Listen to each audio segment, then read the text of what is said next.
Olá, sejam todos muito bem-vindos e bem-vindas ao Sinapse ICL deste dia 7 de setembro de 2023. Hoje é feriado, portanto, o nosso programa é gravado. Boa noite, César Calejão, tudo bem? Boa noite, Rô. Boa noite para a nossa comunidade. Tudo bem, vamos que vamos. Vamos que vamos, porque hoje a gente vai falar sobre esse dia de hoje, esse dia mesmo, 7 de setembro. E para conversar com a gente, vem aí Ian Neves, que é historiador e também professor de história e também um criador de conteúdo das redes sociais. Ian, seja muito bem-vindo ao nosso Sinapse. Muito obrigado pelo convite, é um prazer imenso estar aqui com vocês hoje. Obrigado, Ian. O prazer é todo nosso. É um prazer te receber, querido. Vamos lá. Ian, hoje é dia 7 de setembro, né? Data que marca a independência do Brasil. E eu já vou te perguntar diretamente: há mesmo que se comemorar no dia de hoje? Pois é, essa pergunta é muito pertinente, porque, acima de tudo, além de ser criador de conteúdo, eu sou um professor de história, e esses momentos canônicos da nossa história sempre são muito, digamos assim, privilegiados na minha criação de conteúdo. Eu já pretendia fazer algum tipo de material acerca do 7 de setembro, mas aí o convite veio a calhar justamente nessa data, então eu vou ter a oportunidade de falar um pouco sobre esse tema aqui. A maneira como a gente aprende o processo de independência do Brasil na escola é de uma maneira bastante superficial. Então todo mundo conhece a anedota de que o Dom Pedro estava às margens do Ipiranga, com as margens plácidas, os raios fúlgidos, e ele deu um grito, e provavelmente estava com dor de barriga, mas a gente não tem certeza, né? E a gente acaba por não analisar essa questão mais a fundo. Eu já vou antecipar o que se debate de maneira mais profunda na academia, e infelizmente esse tipo de história mais analítica fica exclusivo das academias e das faculdades de humanas, e nós não temos o direito de ter contato com essa história mais aberta e cheia de debates e de vicissitudes e de pontas soltas na escola, que é a história mais rica. Na verdade, o processo de independência se convencionou de chamar de independência, porque ele foi radicalmente diferente das outras independências que nós tivemos na América. Então, se nós formos comparar as independências da América Espanhola, por exemplo, a maior parte se tornou república, a maior parte aboliu a escravidão, e a maior parte foi conduzida por uma elite crioula, ou seja, uma elite nativa, que expulsou a metrópole de dentro da sua colônia. Nada disso aconteceu aqui. Exato, o caso do Brasil é muito particular, porque aqui nós permanecemos sendo uma monarquia, com um rei português, permanecemos sendo um país majoritariamente agroexportador, latifundiário, monocultor, baseado na mão de obra escrava, e, acima de tudo, também, uma coisa que diferencia a América Espanhola da América Portuguesa é que o Brasil permaneceu sendo um território mais ou menos unificado. Claro que não foi na independência que isso aconteceu, a unificação ia ser forçada com a fundação da Guarda Nacional, mas, de uma certa forma, o projeto de tornar o Brasil um país unificado foi bem sucedido, mesmo que tenha sido com muita violência. E aí o que eu queria salientar aqui é, por quê? Porque é uma das perguntas mais comuns. Por que o Brasil é tão diferente? O que aconteceu aqui que fez o Brasil ser tão diferente? Então eu acho que é importante a gente recapitular um pouco para levantar os debates. E assim, um relato pessoal, quando eu entrei na faculdade de História, eu acreditava que tinha pontos na história que eram pacíficos, que eram encerrados, que o debate já estava encerrado. E depois, qualquer aluno consegue descobrir rapidamente que o difícil é encontrar um ponto que seja pacífico. E aí você imagina que um ponto como a independência do Brasil seja mais do que pacificado entre historiadores, mas isso não é verdade. O debate ainda está muito em aberto. Falta muita pesquisa. Outra ilusão que a gente tem é de que já se pesquisou tudo que tem para se pesquisar na história. Isso não é verdade. Nada muda mais que a história, gente. E o debate acerca do 7 de setembro ainda está muito aberto, sobretudo porque esses eventos canônicos, que são marcantes da fundação do Estado-nação brasileiro, foram, digamos assim, sequestrados pela extrema-direita para tocar o seu projeto político. Então esse debate voltou à tona de uma maneira muito polarizada. E aí eu queria trazer ele de volta para análise crítica. Então, se vocês me permitem, fazendo um panorama geral aqui do que acarretou no que nós convencionamos de chamar de independência. Como todo mundo sabe, o Brasil foi uma colônia portuguesa, e isso se deu no contexto das expansões ultramarinas que a Europa estava empreendendo nessa época. Esse empreendimento se deu em decorrência da aliança entre uma burguesia mercantil e os estados absolutistas. Então, a gente conhece a história de Portugal, da Espanha, mesmo da França, mesmo do Reino Unido. O que acontece é que por volta do século XVIII, esse modelo começa a entrar em crise, que nós chamamos de crise do antigo regime, crise do absolutismo. O capitalismo estava começando a se formar, principalmente na Inglaterra, o modo de produção estava se transformando e os antigos laços feudais, que eram laços de sangue, laços de herança, começaram a se tornar obsoletos. O direito feudal começou a ficar obsoleto. E aí se buscou, por parte desses capitalistas que estavam ganhando muito poder político na Europa, a abertura de novos mercados, porque a lógica produtiva do capitalismo é a circulação da mercadoria. E para a mercadoria circular, nós precisamos ter um mercado consumidor. Ora, na América, muito da mão de obra era escravizada. Escravo não ganha salário. Se o escravo não ganha salário, ele não é consumidor e a mercadoria não consegue circular. Então havia um interesse das elites capitalistas de tornar a população nas Américas um mercado consumidor em potencial. E o caso do Brasil é muito específico, porque nessa troca de modo de produção, na gestação do capitalismo, na gênese da indústria, Portugal se encontrava muito atrasado. Então, Portugal não se modernizou, não buscou se modernizar, e isso se refletiu no nosso território, na colônia portuguesa. Porque a colônia portuguesa, como eu falei mais cedo, era latifundiária, monocultora, agroexportadora, com mão de obra escrava. Então, quando a gente vê esses movimentos precoces que buscavam alguma forma de emancipação, como a Inconfidência Mineira, a Conjuração Baiana, a Conjuração do Rio de Janeiro, todas elas não tiveram a capacidade de se tornar um movimento de massas que conduzisse uma independência. A única que demandava o fim da escravidão era a mais popular de todas e a mais influenciada pelo Haiti, que foi a Conjuração Baiana.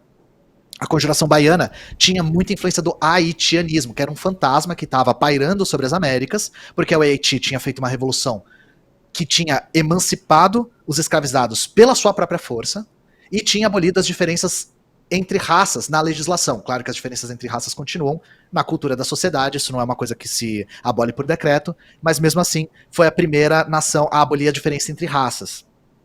Então isso dava muito medo para as elites escravistas. E esses movimentos eram muito reprimidos.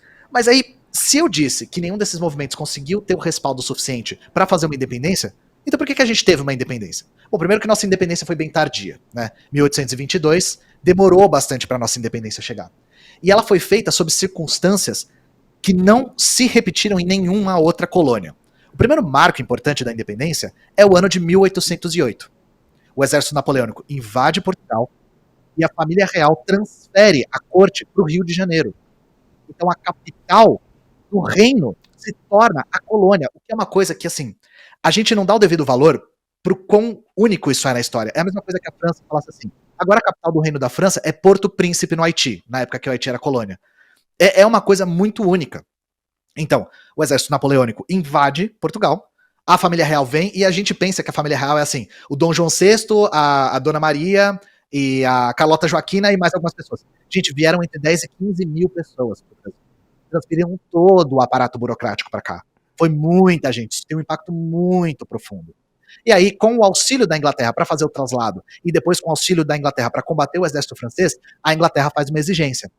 A Inglaterra exige a abertura dos portos no Brasil. E isso é fundamental, esse ponto é importantíssimo. Por quê?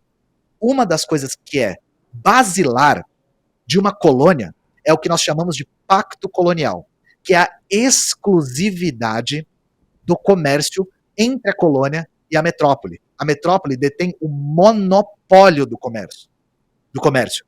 Todas as outras colônias da América tinham rompido com o monopólio mediante a revoluções. O Brasil rompeu com o monopólio feito pela própria coroa portuguesa. Então a própria coroa portuguesa rompeu com um dos principais fatores que fazia uma colônia ser uma colônia, que é a exclusividade do comércio. E aí ocorre um outro processo, que é, não só o Dom João VI vem para cá ficar refugiado, eles constroem um aparato burocrático de gestão do reino no Rio de Janeiro. Então esse é um processo que os historiadores convencionaram chamar de interiorização da metrópole. A metrópole se entranha dentro da colônia e faz uma espécie de colônia dentro da colônia. Inclusive, as províncias do Sudeste começam a explorar economicamente as províncias do Norte e do Nordeste para construir esse aparato burocrático estatal. Então, nessa época, se abre o Banco do Brasil, nessa época se empreendem várias obras públicas, nessa época, uma imprensa... Oi? Aula de história, muito bom, muito bom. Ian, é o meu forte, vocês me chamaram para falar disso. É isso aí, maravilhoso. Cara, e veja, por que isso é muito bom, só para dar segmento no debate, tudo isso é muito pertinente que você está colocando. Por exemplo, os acordos desiguais de 1810, esse processo que o Ian colocou, esse outro processo ao qual ele se refere, tudo isso traz essa questão do legado histórico e cultural que permeia o funcionamento da República Federativa no Brasil com base no que foi Brasil Colônia, Brasil Império, posteriormente. Por isso que a tua aula aqui é maravilhosa. Então, antes da gente mudar de assunto, eu quero explorar um pouco mais isso contigo. Não sei se você quer complementar esse raciocínio, que para a gente fechar o raciocínio em termos daquilo que você acredita que foi esse processo no que se refere à independência do Brasil? Sim, só para a gente chegar no marco da independência, que é o grito do Ipiranga. Isso que você falou, Cláudio, é importante porque a gente tem às vezes a impressão de que a gente estuda história para entender o passado, mas a gente estuda história para entender o presente. Perfeito. E o presente está imbuído de passado. Eu tô falando isso tudo porque isso tudo é evidência de como a gente construiu esse Estado-nação chamado Brasil e dos problemas que nós temos que foram enraizados nesse momento. Então, o fato do Brasil não ter tido uma elite crioula, uma elite de uma burguesia nacional que conseguisse construir um movimento forte o suficiente para se auto-emancipar é muito importante para a maneira como o Brasil configurou a sua economia e a sua política ao longo dos séculos, esses 2 séculos aí que nós tivemos depois da independência. Então nós tivemos a abertura dos portos, nós tivemos os tratados desiguais que você falou com a Inglaterra, que pressionava muito o Reino de Portugal nessa época, e quando as guerras napoleônicas acabam, no lugar de retornar, a família real funda o Reino Unido de Portugal, Brasil e Algarves, que é uma espécie de chancela de, agora, de fato, o Rio de Janeiro será a capital do reino português. Por que isso acontece? Porque com esse enraizamento, uma elite agrária começa a se beneficiar da abertura dos portos, e surge também uma elite burocrática, que começa a se beneficiar da interiorização da metrópole. Então, esse processo todo gesta a nossa independência no sentido de que, quando a guerra acaba, Portugal fica sem corte. Portugal não tinha corte, a corte estava aqui. Lá tem um golpe militar, se formam cortes revolucionárias, e essas cortes exigem o retorno da corte real. Só que eles fazem isso de uma maneira a pressionar o Dom João VI, que era o rei de Portugal nessa época, a jurar uma constituição que acabaria com o absolutismo. Então, Dom João VI é forçado a voltar, ele volta para Portugal, ele jura uma constituição, isso acaba com o absolutismo, vira uma monarquia constitucional, Portugal nessa época. E, porque Portugal estava destruído pela Guerra Napoleônica, Portugal queria recolonizar o Brasil para conseguir financiar a sua reconstrução. Então, as 2 exigências das cortes eram essa: jurar uma nova constituição e recolonizar o Brasil. Só que acontece uma coisa: nós tínhamos uma elite enraizada aqui. E era uma elite que tinha vínculos com a coroa portuguesa. Então vocês entendem essa dinâmica? Nós tivemos um embate entre 2 elites que estavam em torno da coroa portuguesa e que estavam em nações diferentes.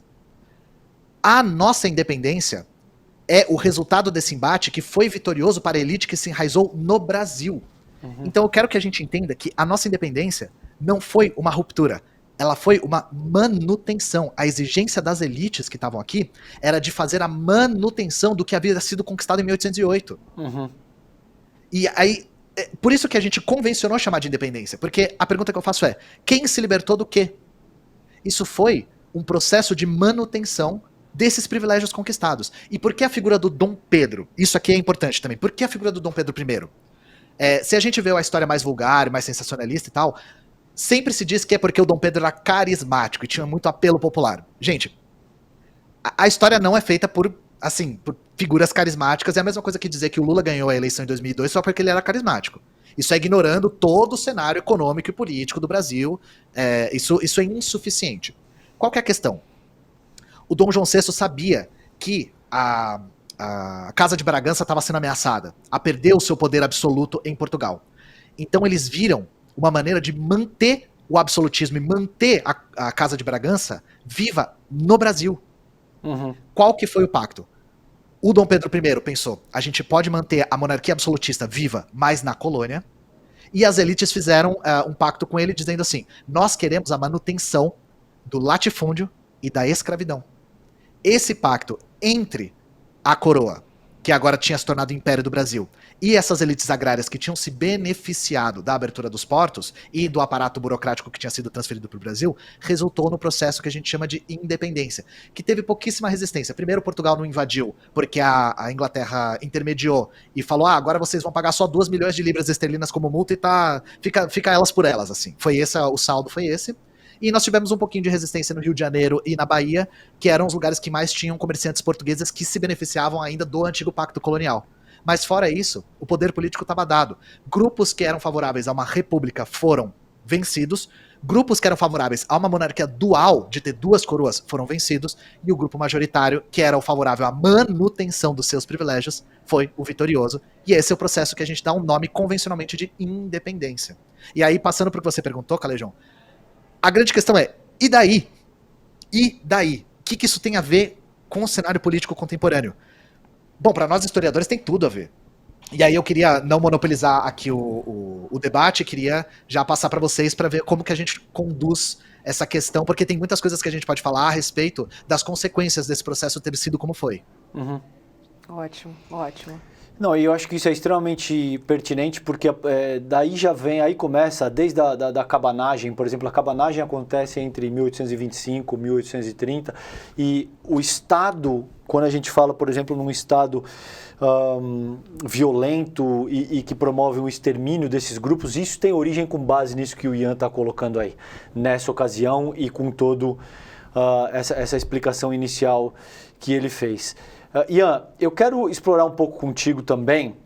É óbvio, a gente não vai, já te adianto, a gente não vai conseguir explorar tudo que a gente quer contigo, porque a gente precisaria de horas e horas de programa. Tudo bem. Então eu vou ter que sintetizar um pouco para dar conta de explorar os temas centrais que a gente quer abordar contigo. E eu gosto muito, eu já te disse isso em outras ocasiões na internet, da tua didática. Eu acho que você explica os temas de forma bastante objetiva, de forma bastante eficaz, e principalmente nesse momento, durante os anos do bolsonarismo, eu digo, a gente teve a extrema-direita utilizando essa questão do comunismo, né? Que o comunismo seria um fantasma, principalmente confundindo, ou por ignorância ou por deliberação, no que diz respeito à propriedade privada e à propriedade privada dos meios fundamentais de produção, confundindo conceitos básicos. Eu vi, por exemplo, outro dia, um debate do Elias Jabor, que é um amigo meu, com uma outra influenciadora de direita, que eu não vou citar o nome aqui, no qual ela confunde deliberadamente um conceito de Marx sobre mais-valia relativa para avançar as próprias ideias dela, e o Elias dá uma resposta maravilhosa, assim como o Ian procura fazer na internet, né? Conta como é que foi, cara, pra gente esse período, e o que você sente, por exemplo, quando você enfrenta essa questão do comunismo. Qual é o tema central, qual é a falácia central que você sente que você tem que ser capaz de desmontar, no sentido de esclarecer minimamente a população que assiste ali os teus vídeos, cara? Por que o fantasma do comunismo pegou tanto para a extrema-direita? Exato, acho que a pergunta é essa. Por quê, hein? São 2 perguntas, então eu vou responder primeiro a do Calejão e depois a sua, Roberto. A questão, o que mais surge quando o fantasma do comunismo começa a pairar? Aí eu vou falar uma coisa, depende da onde a pessoa vem. Então, se for uma pessoa da classe trabalhadora, às vezes rola a ilusão de que o comunismo deseja mais Estado.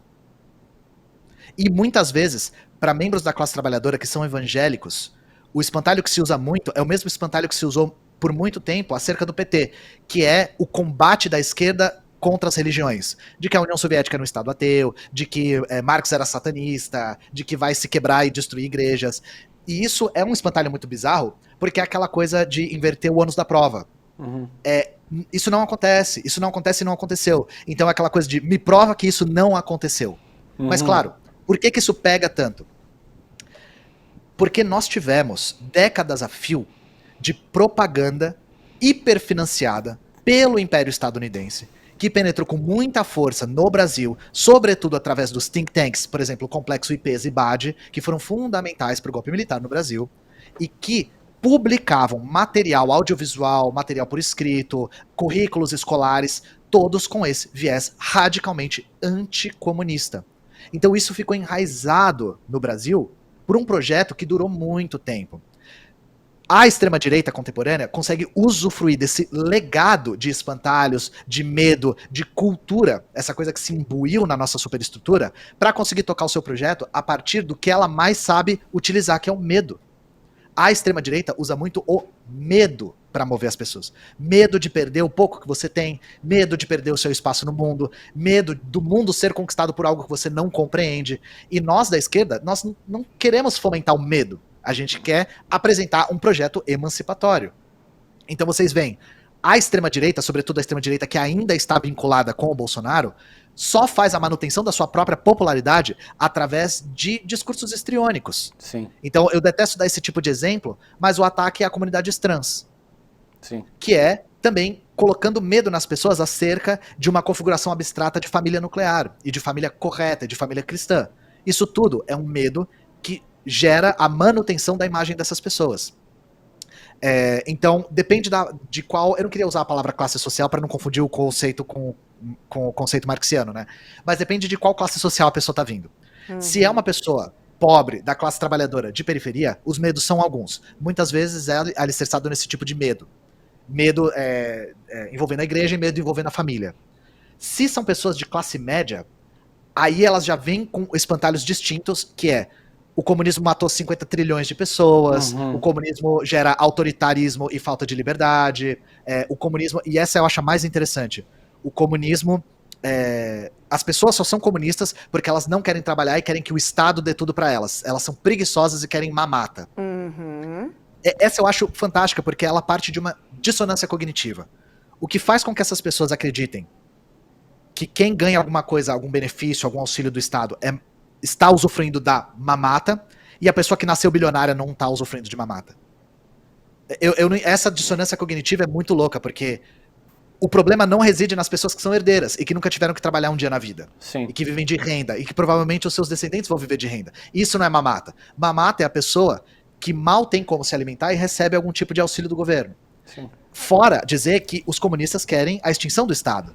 Então sequer é essa ideia de nós todos queremos que o Estado dê coisas para as pessoas. Mas enfim, e se vem das pessoas que são pequeno-burgueses, ou até proprietários, aí a questão vai mais para essas questões de: mas como que eu ficaria? Eu poderia ter o meu empreendimento aqui? Eu poderia ter a minha empresa, a minha loja? Eu poderia ter propriedade privada, né? Então, os receios vêm muito mais desse. E, sinceramente, a resposta mais correta para isso, claro que depende da circunstância, mas a resposta mais correta é: isso não é sobre você. Não é sobre você. Não é sobre os seus gostos, seus interesses. Não é sobre isso. É sobre a gente transformar a estrutura de uma sociedade que permite que nós tenhamos metade da população em insegurança alimentar. É sobre isso. A gente está pensando nesse tipo de estrutura. E não nas necessidades individuais da pequena burguesia que quer tocar os seus negócios sem ser incomodada. E que muitas vezes é mais vítima desse sistema do que usuária desse sistema, né? Mas não percebe isso porque não tem essa consciência de classe. Qual que era a sua pergunta, Roberto? Eu me perdi na resposta agora. Por que pegou tanto esse fantasma do comunismo nas pessoas? Porque justamente é um assunto de qualquer rodinha, né, Ian? Qualquer rodinha que você tenha um embate com alguém, né? Enfim, algum bolsonarista ou alguém que defenda ali a extrema-direita, esse é o texto, né? E geralmente são de pessoas que não dominam o mínimo do tema. E eu não acho isso... eu não gosto de taxar essas pessoas como incompetentes, no máximo ignorantes no sentido de não conhecer mesmo. Sim. Porque a gente não tem contato com o comunismo, como ele é, de fato, porque corre o risco das pessoas se identificarem e descobrirem que é uma ideologia pautada pela emancipação da classe trabalhadora que compõe a maior parte da população. Mas acho que eu já respondi tangencialmente a pergunta, porque eu acredito de verdade que o anticomunismo se enraizou no Brasil, sobretudo a partir do macartismo e a partir Aliança para o Progresso, que foi o programa dos Estados Unidos para fomentar esses think tanks na América Latina e transmitir essa propaganda que ficou muito imbuída na cabeça das pessoas, principalmente das gerações passadas. Eu acredito que seja isso. E veja que curioso, a gente começou falando como o desenvolvimento humano é histórico e cultural, quando o Ian te diz que a gente não estuda história única e exclusivamente para entender o passado, sobretudo para refletir acerca de como a gente está constituído no presente e para onde possivelmente a gente está olhando no futuro. Para a superação do presente, exatamente. Exato. Se você olhar toda a nossa Constituição ao longo do século XX, o que foi, por exemplo, o começo do Estado Novo, eu não vou conseguir explicar isso aqui por efeito de tempo e porque a gente quer ouvir o Ian. Mas pesquisem, por exemplo, o que foi o Plano Cohen em 1937. Pesquisem o que foi a Carta Brandi na década de 50. Pesquisem como a ditadura militar utiliza essa criminalização do comunismo, etc. e tal, em 64. Então, isso vem sendo adotado histórico e culturalmente como um ponto de apoio, sobretudo pela direita, que precisa dar golpes. E isso começa porque existe uma revolução em 1917 que assusta muito o mundo. Mostra que existem outras possibilidades organizacionais, em termos de dizer, olha, a classe trabalhadora pode se organizar e eventualmente pode sim tocar uma sociedade na qual ela seja proprietária dos meios fundamentais de produção. Isso assusta demais, Rô. Isso assusta demais. Essas diferentes camadas que o Ian muito bem colocou, eu acho que é extremamente pertinente quando você estabelece essa distinção, porque, via de regra, eu também percebo que na esquerda a gente percebe esse outro lado de uma forma muito homogênea. Então, quando o Ian faz essa distinção no sentido de, não é a mesma abordagem que seduz todo mundo de forma homogênea. Existem distinções que pegam determinados tipos de mentalidades. Então, genial, só queria fazer essa contribuição porque eu acho que é pertinente. Nunca é o comunismo de verdade. Nunca se debate quando se fala sobre o medo do comunismo. Só um detalhe a respeito do Plano Cohen. Por que eu não coloquei o marco, por exemplo, na era Vargas, que o anticomunismo estava muito presente? Porque vamos observar o que aconteceu logo depois da era Vargas, né? O Plano Cohen não só ele crescia muito em cima do anticomunismo, mas também em cima do antissemitismo. Não é à toa que o nome é Plano Cohen. Inclusive, um dos ideólogos do Plano Cohen era um integralista, ou seja, o mais perto que nós tivemos do movimento... Mais perto não, porque nós tivemos um enorme movimento no Brasil. Nós tivemos a faceta brasileira que foi o integralismo, né? O Plano Cohen foi idealizado por um integralista, inclusive. Mas, se a gente for observar, por exemplo, as eleições que sucederam à queda do Vargas, nós tivemos eleições históricas de figuras comunistas. Nós tivemos a eleição do Prestes, nós tivemos a eleição do Marighella, e então o comunismo ele era muito vivo justamente porque se tinha uma clareza muito grande de que a União Soviética tinha vencido a Segunda Guerra Mundial. E por causa de outra figura histórica... E por causa de outra figura histórica, Ian, não sei se você concorda, que foi o Marechal Henrique Lott. O Henrique Lott foi uma figura absolutamente decisiva para que se mantivesse a constitucionalidade naquela ocasião, porque quando Getúlio se mata, você tem Carlos Luz, você tem o Café Filho, o Café Filho menos, mas o Carlos Luz e o Lacerda, toda essa gente querendo de fato dar um golpe em termos muito parecidos com o que a gente tem determinado hoje. Então, toda essa proposição só de fato acontece com esses comunistas ascendendo, porque o Lott, que era um legalista, não era um homem de esquerda, de fato é capaz de manter a determinação ali da República, né? Então acho que esse Mas é aí um ponto eu tô me importante. referindo particularmente do breve período que o PCB foi legalizado. Perfeito. Que aí foi logo depois da queda do Vargas em 45. Perfeito. E nesse período houve uma ascensão bastante assustadora dos movimentos comunistas no mundo, justamente por conta da derrota do fascismo, da vitória por parte da União Soviética e da expansão do bloco socialista. Porque, por isso que eu não coloquei o marco do anticomunismo aí, porque nesse momento foi um momento de ataque e não de defesa. Boa. Durante a ditadura foi um movimento de defesa. Boa. Nós tivemos os movimentos guerrilheiros e tal, mas aí nós tivemos um revés do qual nós estamos nos recuperando só agora. Os anos 90, depois do fim do bloco soviético, foram anos de defensiva e de retrocesso do nosso campo. Mas agora a gente está em ascensão de novo e a gente está conseguindo conscientizar as pessoas e voltar a fazer um trabalho de base eficiente e voltar a estar no debate público. Tanto que muitas pessoas aqui não tinham ouvido a palavra comunismo antes de 2015, talvez eu esteja sendo generoso, mas o comunismo não estava no debate antes disso, e agora está, novamente. Pois é. Muito bom, querido. Eu queria continuar desmistificando alguns textos que a gente ouve muito por aí, né? Principalmente quando a gente vai ter conversas, né, com amigos que têm um posicionamento diferente do nosso. Como, por exemplo, uma clássica, hein? Agora vem uma clássica. Isso daqui vai virar Venezuela. Essa é clássica. Nossa. Essa é clássica, Ian. E aí eu vou aproveitar que você é um historiador para me contar. Venezuela, de fato, é um país socialista? E já vou emendar. Não seria o socialismo uma utopia, hein? Muito bom. A Venezuela é um dos grandes espantalhos. Agora junto com a Nicarágua e virou um espantalho na boca de pessoas que não sabem apontar a Nicarágua no mapa, o que eu acho fantástico, assim. Mas acerca da Venezuela. A Venezuela é um caso bastante interessante, porque eu já vou antecipar. A Venezuela não é um país socialista no sentido que nós marxistas atribuímos a palavra socialista. Muito se fala em socialismo bolivariano. O partido do Maduro e o antigo partido do Chávez, né, o partido do qual o Chávez fazia parte, era o Partido Socialista. Mas a experiência da Venezuela não é uma experiência socialista no sentido que nós marxistas atribuímos a essa palavra. Por quê? Ela é uma experiência social-democrata. Ela não buscou superar o capitalismo. Ela não buscou dar o poder dos meios de produção para a classe trabalhadora. Ela não buscou erradicar a burguesia como classe. Ela não buscou construir a ditadura do proletariado. E ela não buscou isso de maneira ativa. Todas as vezes que nós tivemos avanços da classe trabalhadora, o governo Chávez decidiu retroceder, decidiu dar um passo atrás. Como que isso gesta, né? E por que esse espantalho surge tanto? Nós tivemos no começo dos anos 2000, no final dos anos 90 no começo dos anos 2000, uma coisa chamada Onda Rosa. A Onda Rosa foi a eleição de diversos governos social-democratas na América Latina, que inclusive englobam a eleição do governo Lula. E por que se chama Onda Rosa? Porque não era uma onda vermelha, não era uma onda comunista, era uma onda rosa. Era de esquerda, mas era branda. O Chávez é o primeiro da Onda Rosa a ser eleito. Ele foi eleito em 1998.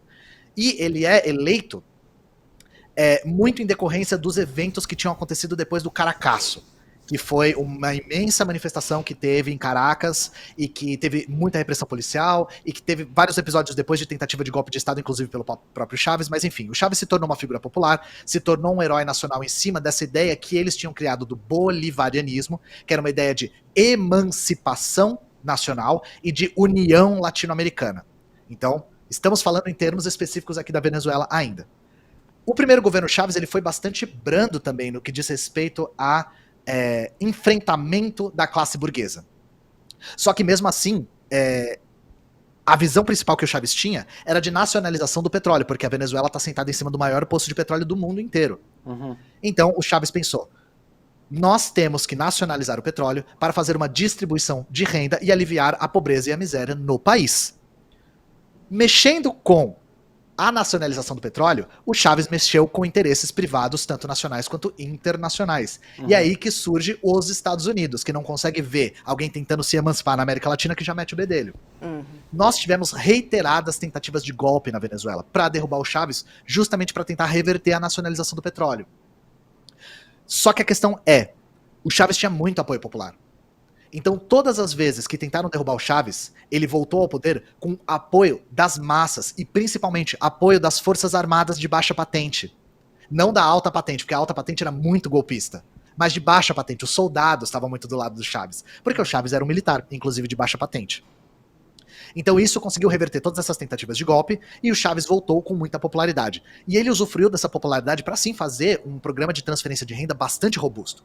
Só que, dentro do capitalismo, todo projeto que não visa superação do modo de produção capitalista e a erradicação da burguesia como classe tem as suas limitações. Claro, como a Venezuela mexia com interesses econômicos dos Estados Unidos e era uma ameaça regional, a Venezuela começa a ser alvo dos Estados Unidos. Porque a Venezuela também era explicitamente anti-imperialista. O Chávez era anti-imperialista. O Chávez ia para a televisão e denunciava, por exemplo, a guerra do Afeganistão de maneira explícita. Algo que incomodou muito, muito o governo Bush. Então, lembra que eu falei acerca do macartismo, da Aliança para o Progresso, de toda, mesmo da Operação Condor, que eu não cheguei a falar, mas de todo o anticomunismo que foi imbuído na América Latina?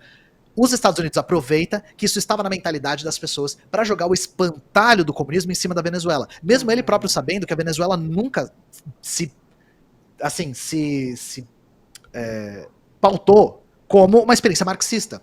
Nunca quis construir um partido de vanguarda marxista-leninista, nunca quis colocar o proletariado no poder. E todas as vezes que ela teve a oportunidade de fazer isso, ela não o fez. Né? Mas mesmo assim continuava mexendo com interesses tanto geopolíticos quanto econômicos. A grande crise da Venezuela surge quando o Chávez morre, nós temos a eleição super apertada, o Maduro vence, e aí é impressionante. Algumas pessoas da esquerda brasileira ainda acreditam que o Barack Obama foi uma figura análoga à esquerda brasileira. Gente, o Barack Obama foi o presidente que mais mobilizou tropas na história dos Estados Unidos. Barack Obama precipitou a guerra do Iêmen, a guerra da Síria, o bombardeio da Somália. Não foi diferente com a Venezuela. O boicote que fez com que a Venezuela entrasse numa crise profunda veio quando o Barack Obama estava na presidência. Inclusive, ele chegou a declarar a Venezuela como inimiga dos Estados Unidos e uma ameaça à segurança pública dos Estados Unidos. Ora, gente, o que a Venezuela tem de ameaça à segurança pública dos Estados Unidos? E aí os Estados Unidos aprovam um documento que é acerca eu não lembro o nome do documento, mas era acerca dos direitos humanos na Venezuela.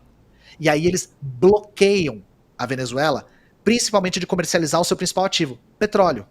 Acontece que a Venezuela precisava muito de importados para conseguir suprir a demanda. A Venezuela importava 80% dos seus alimentos. Então, se você pede a sua principal fonte de renda em dólar, que era a principal moeda de troca, né, isso acarretou na crise que nós vemos até hoje.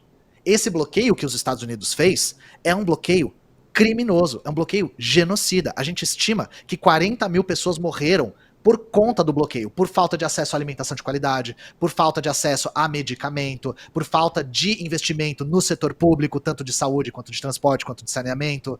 Então, gente, o que é isso senão uma mortandade intencional, planejada, para boicotar um governo e para massacrar uma população? Ótimo. Agora a gente está tendo um pequeno alívio nisso por conta da guerra da Ucrânia, que fez com que o fornecimento de petróleo e combustíveis ficasse interrompido e os Estados Unidos voltassem a negociar com a Venezuela, que, novamente, está sentada no maior poço de petróleo do mundo e é petróleo de altíssima qualidade.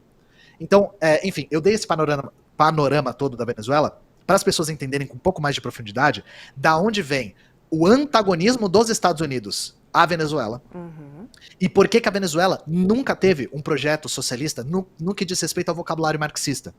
Nós não tivemos uma revolução, nós não tivemos a construção de um partido de vanguarda para conduzir e manter essa revolução, nós não tivemos construção de maneira difundida. Tivemos algumas experiências com poder popular, sim, isso é fato, de deliberação regional e tal, mas nada o suficiente para conseguir, de fato, estabelecer uma correlação de forças mínima para a classe trabalhadora conseguir resistir à investida da burguesia. E, novamente, tivemos um boicote dos Estados Unidos que fez com que a Venezuela entrasse numa crise material da qual ela não conseguiu se recuperar totalmente até agora.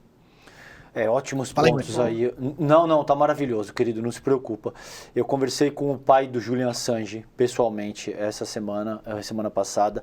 Ele citou um estudo da Brown University que te diz que ao longo dos últimos 21 anos, os Estados Unidos destruíram 7 países e meio, deixaram 38 milhões de refugiados e mataram algo entre 4,5 e 4,7 milhões de pessoas. Isso são dados da Brown University, não sou eu que estou dizendo. Podem entrar na internet, pesquisem, chama Cost of War, o custo da guerra. E uma questão fundamental aqui é, pouquíssimos países conseguiram reunir, a gente estava conversando isso no bastidor, as condições objetivas que você precisa para começar uma revolução dessa magnitude. Cuba conseguiu porque já muito tempo antes você tinha José Martí, por exemplo, uma figura que determinou as condições subjetivas antes das condições objetivas. A China já tinha uma doutrina milenar confucionista que foi capaz de permitir a Revolução Popular, foi capaz de Mao, Deng Xiaoping, etc. e tal. A minha pergunta, por que eu estou te dizendo tudo isso, Ian? Muitas vezes dentro da própria esquerda, eu estava conversando com o João Carvalho, que eu sei que é um amigo teu e é um cara que você respeita muito, e ele disse o seguinte, cara, a gente não atrai as pessoas com fel, a gente atrai as pessoas com mel.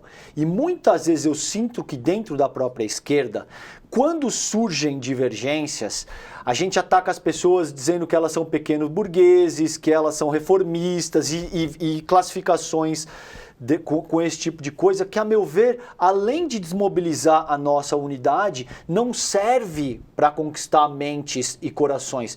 Como é que você sente essa questão, cara? Qual que é a abordagem? Porque o teu conteúdo é extremamente interessante, você é um sucesso absurdo na internet. Eu tive amigo, honestamente, não estou rasgando seda, que o cara é um liberal por convicção? Não é nem por convicção, Robson, eu te diria. É um cara que ele é um liberal por osmose, assim, ele não sabe, ele não se interessa por história. Liberal, Ele vai na onda. Exatamente. Ele nasceu liberal e ficou acomodado ali sem lei, sem estudar muito ao longo da vida. É um cara que vive de juros, que tem ali uma grana, nunca se preocupou muito com isso. E chegou aí pra mim e falou: você conhece o Ian tava cabeludo ainda. Você conhece esse garoto aqui, o Ian Neves? Eu falei: conheço o trabalho dele. Pô, ele é muito bom, porque na época eu tinha falado: vai estudar, cara. Vai estudar Marx, Engels, Gramsci, vai ler esse tipo de coisa. E aí ele chegou no teu conteúdo, entendeu? E achou muito bom, e achou muito didático. Então como é que qual a tua consideração acerca disso? Atrair as pessoas com esse tipo de conteúdo que você organiza, cara? Eu tenho algumas concepções para atrair as pessoas, porque eu preciso ter muita clareza de quem eu tô querendo atingir quando eu crio algum tipo de vídeo. Então, um tipo de vídeo que é muito, é muito a minha zona de conforto, é formar melhor novos militantes. Então, são pessoas que já se identificam com o comunismo, mas querem atuar, querem muito pôr o pé na lama, querem fazer trabalho de base, querem realmente se enfiar na militância. E o primeiro receio que a gente identifica com novos militantes, e isso tem muito a ver com o histórico do comunismo no Brasil, é a seguinte frase: eu quero militar, mas eu sinto que eu não tenho leitura ainda o suficiente. Eu sinto que eu não tenho aporte teórico. Gente, eu queria dar um recado aqui generalizado. Não se boicotem dessa maneira. A melhor coisa que você pode oferecer para qualquer partido, qualquer organização, qualquer coletivo, qualquer sindicato, é a sua disposição. Não fica achando que você tem que ter pós-doutorado em Marx no original para conseguir militar. Isso não é verdade. Só que eu entendo de onde vem isso. O comunismo no Brasil, por muito tempo, ficou relegado à academia. Os comunistas, por muitas vezes, foram encastelados. Isso. E criaram essa ilusão de que o comunismo era coisa de debate de acadêmico, coisa de debate de faculdade de humanas. Só que comunismo é prática, é praxis, é a união da teoria com a prática, mas é sobretudo prática. Você vai aprender sobre comunismo na prática, com os seus camaradas, estando junto, observando, aprendendo pelo exemplo. Se o seu coração está no lugar certo, se você sente o desejo de se movimentar e de fazer alguma coisa a respeito, vá, não se boicote. Imagina se a direita tivesse feito isso. Vocês acreditam que a direita para e pensa: eu não tenho leitura suficiente de Mises para ser um ativista? Exato. Gente, a galera da direita só vai. Os caras só vão. E eles falam cada besteira, a gente tem que parar de se boicotar. E parar de achar que a gente é menor do que a gente é. Esse é o primeiro recado que eu dou de verdade, assim. Agora, eu faço um conteúdo também que repercute bastante, que é armando as pessoas com argumentos comuns. Então, justamente o que você me perguntou, Roberta, acerca da Venezuela, eu tenho um vídeo de 1h30 só sobre o porquê a Venezuela não é socialista.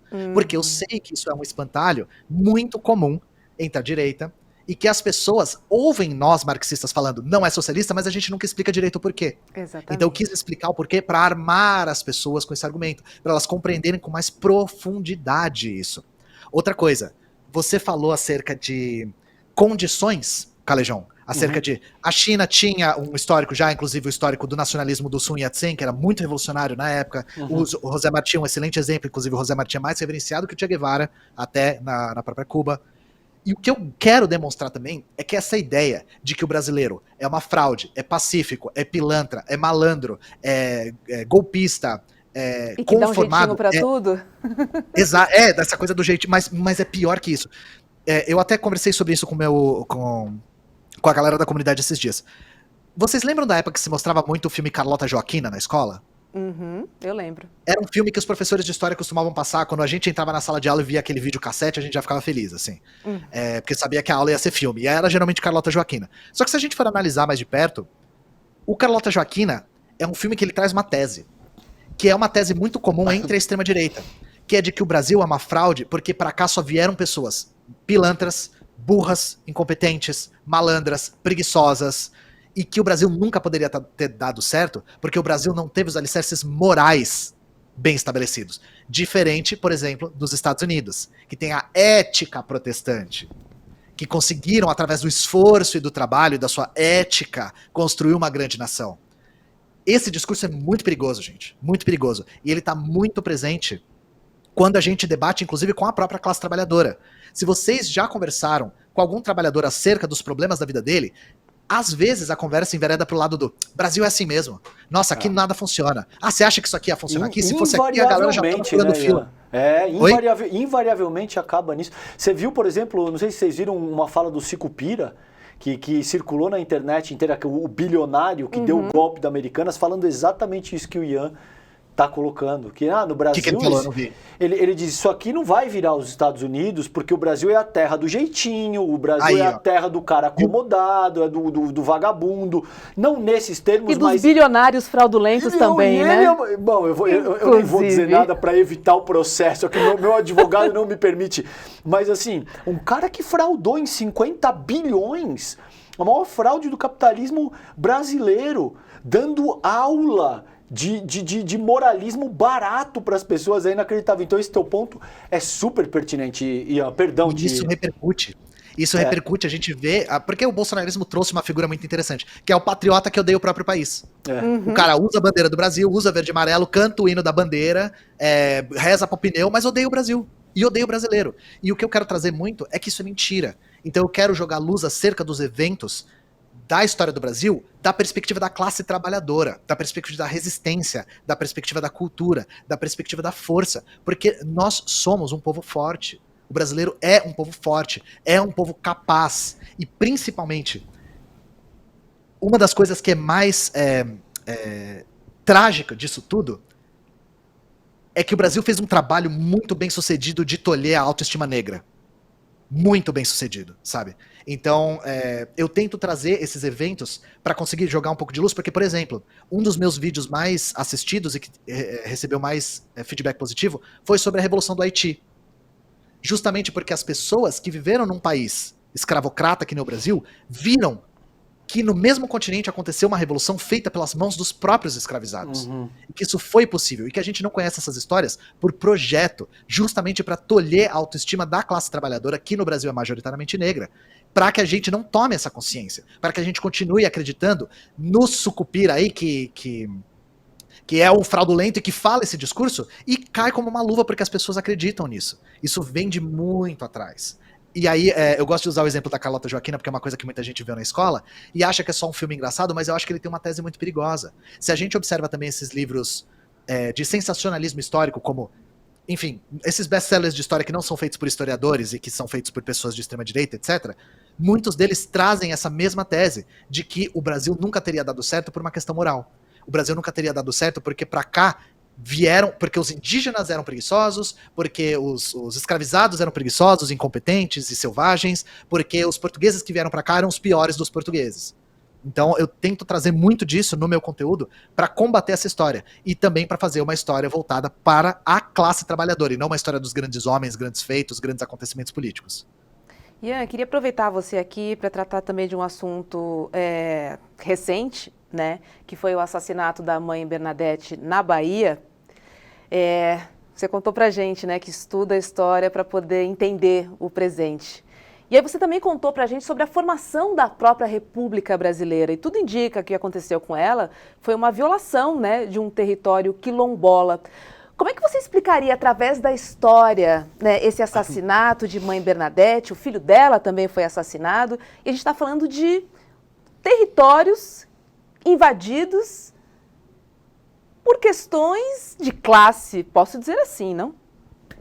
Muito obrigado por essa pergunta, porque eu queria muito trazer esse exemplo para falar sobre a independência em si, porque as duas coisas estão conectadas. A mãe Bernadette foi assassinada na frente dos filhos e netos, com 12 tiros na cabeça, dentro da sua própria casa. Isso é um escárnio, gente. E quem dá 12 tiros não tá querendo matar uma pessoa, tá querendo mandar uma mensagem. Sim, claramente. E a mensagem é: vocês estão mexendo com interesses de pessoas poderosas. Tudo indica, até onde a gente conseguiu investigar, que tem a ver com disputa de terra. E isso aqui é o que eu queria falar. Lembra que eu falei que não fazemos história, nós marxistas, a partir das grandes figuras, a partir dos grandes eventos? Na independência, o que aconteceu com a classe trabalhadora? Como é que a cidadania brasileira foi formada? A gente formou uma nação chamada Brasil, mas a gente formou brasileiros? Então, eu acho que foi Florestan Fernandes que falou, o negro continua sendo o principal termômetro forma de medir. A forma de medir a democracia no Brasil. Isso. Mãe Bernadette é um exemplo fundamental disso. Porque não tem como olhar para os olhos dos filhos e dos netos da mãe Bernadette e dizer que a gente vive numa democracia, sendo que aconteceu isso com a mãe dela, com a mãe deles e com a avó deles. Não tem como. E isso tem raízes muito profundas, inclusive no nosso processo de colonização e de independência.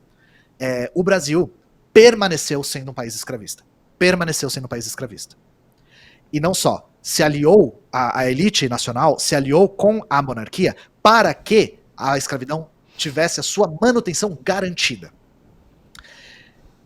E o Brasil continuou sendo também um país latifundiário, monocultor, voltado para exportação. Eu não estou falando de 2023, tá, gente? Sim, sim. Eu estou falando de 1822. Sim. No primeiro momento, nós tivemos um período bastante conturbado, porque as terras antigamente, na época da colônia, eram doações da coroa. Não dava para ter propriedade privada de terra. Toda a terra era propriedade privada da coroa. E a coroa concedia a terra muito por prestígio, muito por serviços prestados à coroa. Perdão. E era uma questão ligada a títulos nobiliárquicos. Conforme o capitalismo vai se desenvolvendo no mundo todo e no Brasil incluso, a terra vai se transformando em mercadoria. E a lógica da terra muda. Nos primeiros anos após a independência, as doações de terra ficaram suspensas. E aí rolou um corre-corre de pessoas poderosas cercando terras de maneira completamente extraoficial.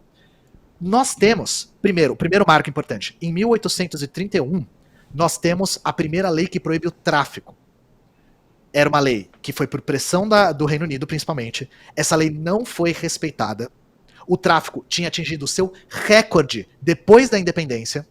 Entre os anos 20 e os anos 30 foi o recorde de pessoas traficadas para o Brasil. E essa lei é passada, mas ela não é respeitada. Nós temos também a fundação da Guarda Nacional aqui no Brasil, que é uma das responsáveis pela centralização forçada do território nacional. Porque um dos grandes medos era uma revolta, tal qual aconteceu no Haiti, e a desagregação do território. A Guarda Nacional é fundada, inclusive, para o reforço disso. Em 1850, nós temos, de novo, uma lei que proíbe o tráfico, que é a Lei Eusébio de Queiroz. E essa lei sim consegue aplicar de maneira um pouco mais eficiente o cerceamento do tráfico. E as elites brasileiras começam a perceber que nós estávamos na iminência da abolição da escravatura. Eles sabiam que cedo ou tarde a escravidão ia acabar. E aí o que eles pensam? Em um país como o Brasil, no qual a terra é abundante, como nós fazemos para que as pessoas venham e trabalhem nos latifúndios de maneira voluntária? Como a gente faz com que a pessoa venda sua força de trabalho em troca de salário num país que qualquer pessoa consegue ter acesso à terra porque tem muita terra? Isso. Primeira coisa que eles pensam é: a única maneira da gente manter o negócio do latifúndio é com a escravidão, é com a coerção.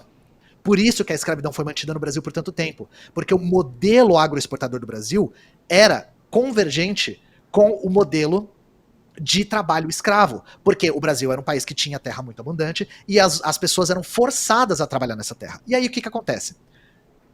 Talvez a escravidão acabe. O tráfico já acabou, o tráfico foi cerceado, não acabou, a nação brasileira traficou até 1888, até o ano de 1888, mas o tráfico foi cerceado, o que acenou para a direção de uma abolição. Eles pensam, ora, a gente vai começar a ter que fazer uma substituição da mão de obra.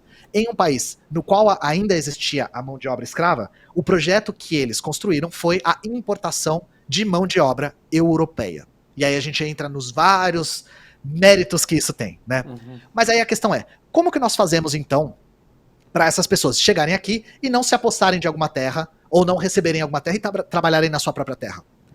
É aí que surge a Lei de Terras.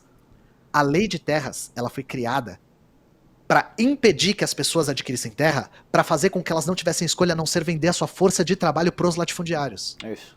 Então, a Lei de Terras chancelou a política latifundiária do Brasil, fazendo com que a terra só fosse adquirida mediante a pagamento.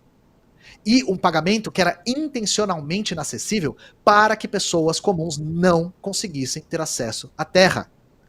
E o governo visava financiar a importação dos próprios trabalhadores com a venda dessas terras. Então o governo vendia essas terras para grandes latifundiários, pegava esses recursos e financiava projetos de importação de europeus. E por que europeus? Primeiro, o que eles estavam querendo fazer importando as pessoas da classe trabalhadora, sendo que nós tínhamos já uma população negra que, se fosse liberta, se tornaria proletária. O que eles pensam? O Brasil é um país grande. O Brasil é um país que ainda tem muita terra. Mesmo se nós latifundiários comprarmos muita terra, não tem gente o suficiente para trabalhar nessa terra. O que eles fazem? E isso tá explícito nos debates das assembleias, tá, gente? Eu não tô, isso não é nem interpretação, isso eles falavam em alto e bom tom. Nós precisamos sobrecarregar o mercado de trabalho para diminuir o custo da mão de obra. Esse foi o primeiro motivador para importar trabalhadores. Nós precisamos lotar isso aqui de pessoas desalentadas, que não têm escolha a não ser vender a sua força de trabalho, e que tenha um exército industrial de reserva numeroso o suficiente para que isso seja pouco custoso. Esse era o projeto. Agora, por que da Europa? É aí que entra o projeto de branqueamento da população, que nunca teve esse nome, tá, gente? Não existe nenhum documento falando projeto de branqueamento da população. Mas nós temos, por exemplo, projetos que proíbem a imigração da África e da Ásia. Projetos que dizem que temos que importar o que há de melhor na raça. Que falam que só europeus brancos podem vir trabalhar. Isso tudo aponta para o mesmo destino, o branqueamento da população. E o Brasil teve um projeto de branqueamento muito específico. O que aconteceu aqui, só aconteceu aqui. Em todos os lugares que tentaram branquear a população, a ideia era proibir a miscigenação e eliminar a população negra. O Brasil fez um projeto de branquear a população através da miscigenação. Então chegou-se a cogitar a proibição de casamento entre pessoas negras. Ou casamento entre pessoas negras e mestiças. Por quê? Legalizando apenas o casamento entre pessoas brancas e negras, ou brancas e brancas, na teoria, os caras enxergavam dessa forma, a população ia se branquear em mais ou menos 100 anos. Isso era um projeto civilizatório, na perspectiva deles. Então o Brasil, inclusive no século XX, participa do Congresso Universal das Raças, levando esse projeto para a Europa, dizendo, o Brasil ainda não é civilizado porque tem muito negro, mas em 100 anos a gente vai ser, a gente está cuidando disso. E é nesse período, principalmente depois da República, que o Brasil recebe um fluxo gigantesco de pessoas, principalmente vindas da Itália, para sobrecarregar esse mercado de trabalho, reduzir o custo da mão de obra, mas também ter esse projeto civilizatório. E aí onde que eu quero chegar com a Mãe Bernadette? A Mãe Bernadette foi morta dentro do quilombo Pitanga dos Palmares. A gente nunca pode esquecer o que é um quilombo, gente. Nunca. Lembra quando eu falei que se tem a ilusão de que o brasileiro é conformado, pacífico, digamos assim, preguiçoso? Os quilombos solapam isso, gente. Quilombos são movimentos de resistência. Símbolo da Quilombos... resistência. Oi? Símbolo da resistência. Símbolo de resistência. Uhum. Os quilombos são coisas extraordinárias, gente. Os quilombos são coisas assim que mostram mostram de verdade o quanto de resistência houve durante a escravidão. E muitas pessoas ainda têm a ilusão de que não houve resistência na escravidão. Nós, professores de história, ainda ouvimos com uma frequência bastante trágica a pergunta, mas se as pessoas eram tão maltratadas, por que elas não se revoltavam? Gente, se revoltavam. Se revoltavam e se revoltavam muito. Muito. Os quilombos são a prova disso. E a Mãe Bernadette morava dentro de um quilombo. Quilombo Pitanga dos Palmares, que foi formado no século XIX. Aquilo, por si só, já era uma afronta. Agora, tudo isso que eu falei a respeito de uma política de terras que priva as pessoas da terra, que chancela o latifúndio como o arquétipo do modelo de terras brasileiro, que fez com que a classe trabalhadora e a classe que era escravizada e que ia ser emancipada em breve não tivesse acesso a essa terra, vocês conseguem entender como isso converge para um conflito de terra que aconteceu literalmente agora. O quilombo já era uma afronta naquela época e ele continua sendo a mesma afronta hoje. Só que no caso da Mãe Bernadette nós temos um outro agravante. Eu sempre falo, se você é um marxista e quer estudar história do Brasil, tem 2 pontos que você nunca pode deixar passar. Escravidão e ditadura militar. E aí no caso da Mãe Bernadette é aí que a gente chega na ditadura militar. Aquela região de Simões Filho, que é onde a Mãe Bernadette morreu, é uma região que tem muita indústria. Só que é uma indústria que toda foi implantada durante o período militar. E isso é uma das coisas assim que a gente sempre tem que salientar quando se vem com esse papo de dita branda. A violência da ditadura foi muito além de porões e tortura e exílio e desaparecidos. A maneira como o Brasil se industrializou nessa época, que era o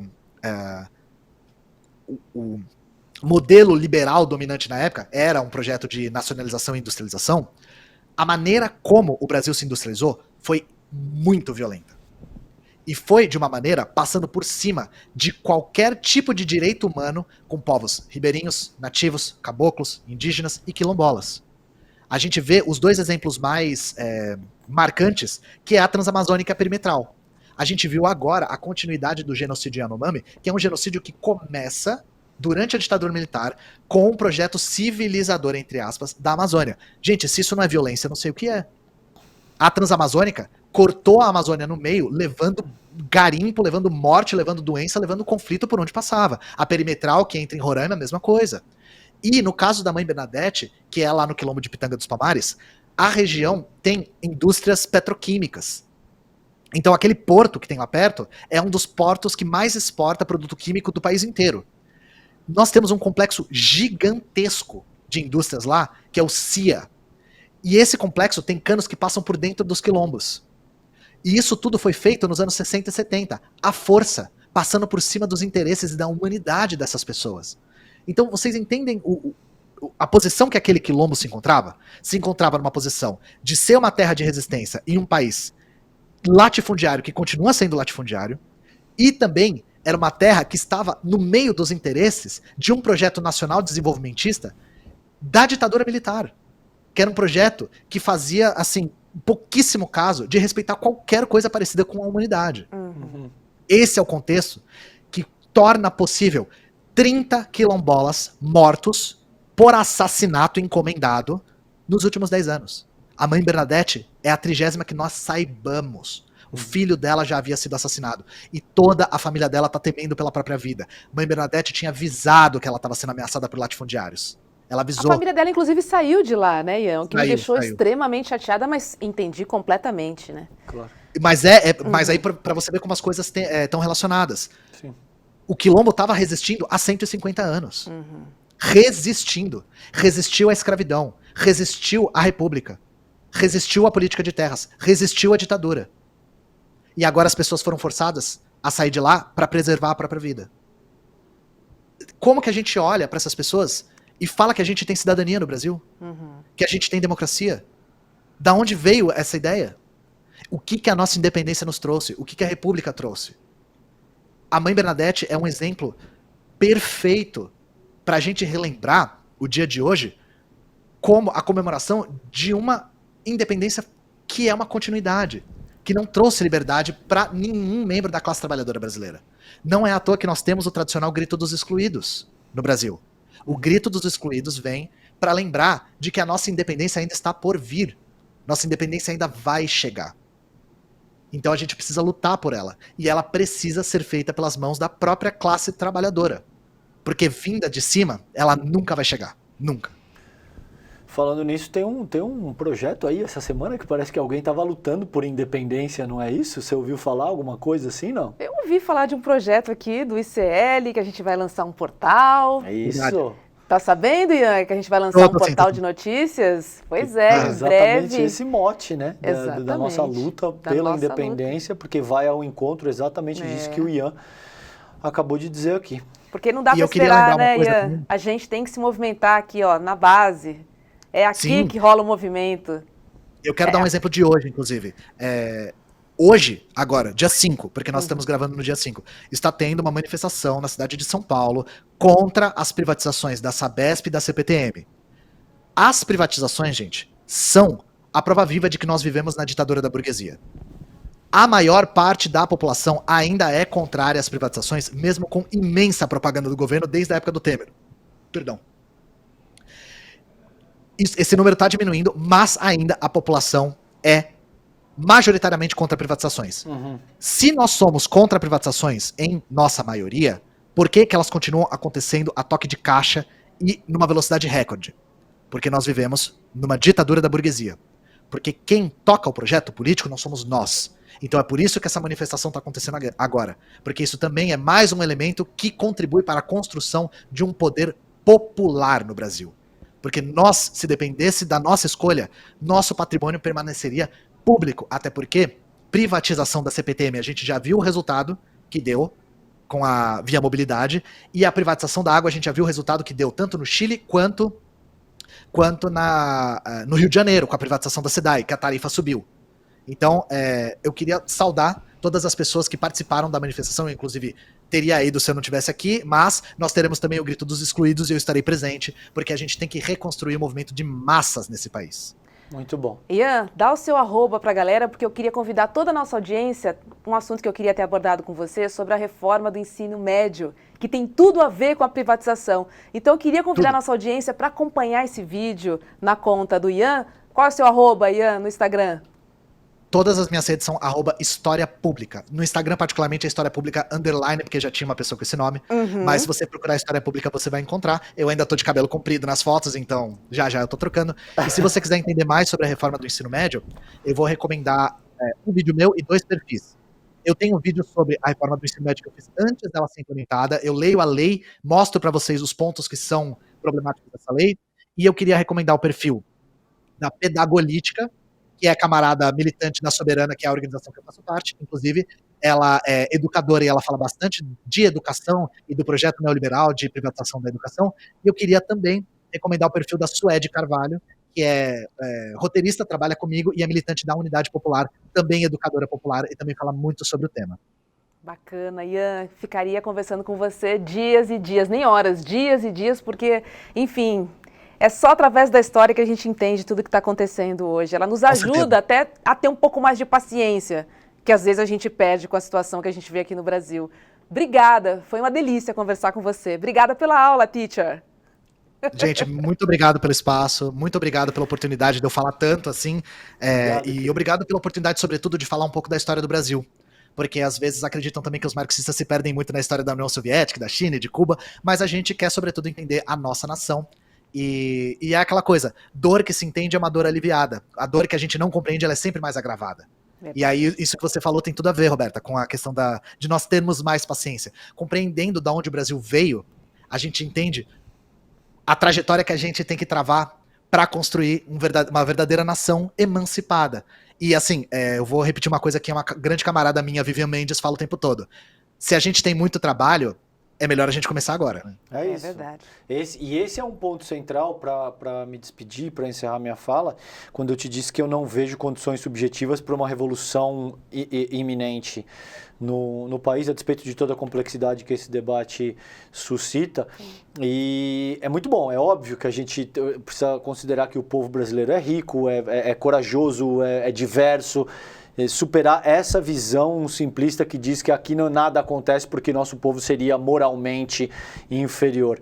Agora, existe muito trabalho pela frente, entende? E em outros países, exemplo de China, Cuba e tal, já existiam determinações subjetivas de outra ordem e, portanto, esses processos foram catalisados com mais eficácia, a meu ver. Agora, o trabalho, por exemplo, do Ian, dessa nova geração de comunistas, eu poderia citar um monte de gente, o João Carvalho, Laura Sabino, o Gaio Fato, e não quer dizer que a gente não tenha críticas, que muitas vezes dentro da esquerda a gente não entre em debates, tenha dissonância, mas isso é absolutamente fundamental para que a gente seja capaz de organizar esse processo que vai resultar num futuro capaz de apresentar essas condições subjetivas e objetivas para um processo de transformação social legítimo, Robson. Vamos vencendo. Muito boa a conversa hoje, Ian. Obrigada, Ian. E vamos vencendo nossas lutas diárias, porque a gente sabe que a batalha e a guerra é longa. É longa.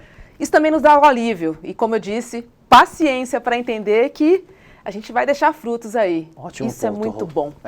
Ian, valeu, querido. Obrigada. Sextou para você. Obrigado, boa noite. Gente. Um abraço, Ian. Tchau, tchau. Boa noite. Você já deu uma adiantada aí, né? Que o ICL vai lançar um portal de notícias Ele deu um Olha, ensejo que perfeito. bacana foi a deixa, né? Exato. Ele falou, estamos lutando pela independência que ainda virá. E essa semana a gente bateu muito nessa tecla, né? A gente até fez uma campanha, eu, você, o Edu, Chico Pinheiro. Todos os apresentadores e apresentadoras da casa, exatamente. Dando conta de que a gente está lutando por essa independência que ainda vem, né? É verdade. Então é isso, gente. Estamos prestes a lançar um portal do ICL e para acelerar esse processo a gente precisa de novos alunos. Isso. A gente precisa trazer mais gente para o Instituto Conhecimento Liberta. Lembrando que a gente tem mais de 200 cursos, né? E uma assinatura, Boa. A família inteira pode fazer cursos de línguas, cursos sobre racismo, sobre economia, Excel, mídia digital, marketing. Tem muita coisa legal que dá para distribuir em casa, né, César? Muito, não, é imperdível. Hoje, de fato, o ICL é uma proposta revolucionária. O Edu Moreira sempre fala isso, ele faz essa comparação que custa o preço de um lanche, né? Um almoço. De uma refeição, para que você tenha acesso a esse universo de conteúdo, de debate, de coisas que são absolutamente fundamentais para a formação da família inteira, né, Rô? Sim. Lembrando que a gente não tem patrocínio aqui no ICL, o que fortalece o nosso jornalismo independente, corajoso, investigativo, que vai à luta. Por isso que a gente precisa da sua ajuda. A gente está precisando trazer novos membros, novos alunos, para a gente poder crescer essa família e crescer a nossa grade aí, né? Temos um projeto, quem sabe virar um canal de televisão. É isso aí. Então é o seguinte, olha, espalha para todo mundo e acesse icl.com.br e vem se juntar com a gente nessa luta. É muito importante que você participe e que você se sinta parte deste projeto, que é nosso. É isso aí. Imperdível, né, Calejão? Muito bom. Então é só acessar icl.com.br e vem fazer parte da nossa comunidade, vem se juntar a gente nessa luta. Certo? Certo. Amanhã a gente volta, o programa também é gravado, estamos aí no meio do feriado, mas é isso. Será que a gente adianta o nosso convidado de amanhã? Ai, ele é bem querido, ele é da casa também. Vai ser um papo bom. Contar? Vou contar? Vamos lá. Vou contar, spoiler. Amanhã tem Guga Noblar aqui no Sinapse ICL. Boa. Pronto, falei, às 19h30. Se conecte e curta aí que o papo com o Guga tá bem animado. A gente já gravou esse papo com ele. Tem revelações aí de Guga Noblar, diretamente de Brasília. Ele é o cara. E a gente se vê amanhã aqui no ICL às 7h30. Um beijo. Até amanhã. Tchau, gente.